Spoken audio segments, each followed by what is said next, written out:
And fourthly, the woman of faith is like Hannah.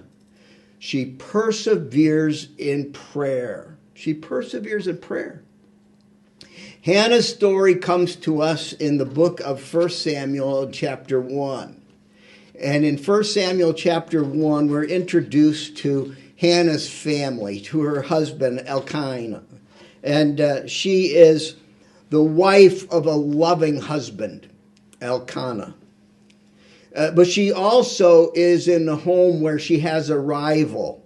There's a second wife in the home, and she is a rival. Because Hannah is childless, and her rival has many children. In the opening of 1 Samuel chapter 1, we find that Elkanah is a God-fearing man who goes to Shiloh, to the house of the Lord, year after year to offer sacrifice and to worship him. And he takes his wives and he takes his family with him. And there, year after year, they worship at the house of the Lord. But when we read about Hannah's experience in the trip, year after year in this trip to Shiloh, she's taunted. She's taunted by her rival because she pours out her heart in prayer before the Lord.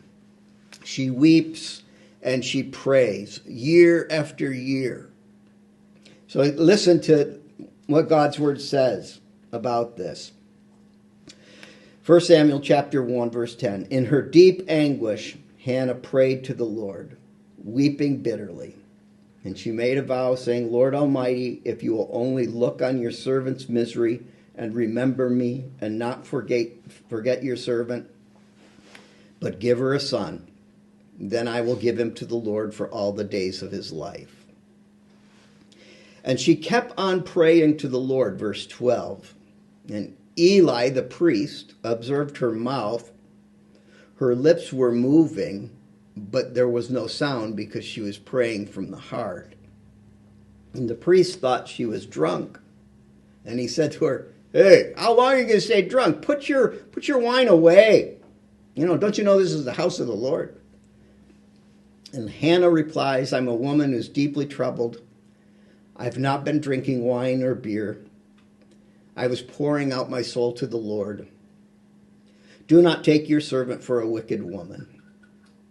And Eli answered, go in peace, and may the God of Israel grant you what you have asked. And as a result, Hannah's prayer was answered, and she gave birth to a son named Samuel. Became one of the greatest prophets in Israel's history. But Hannah's example is one of persevering prayer. She prayed, and she kept on praying year after year.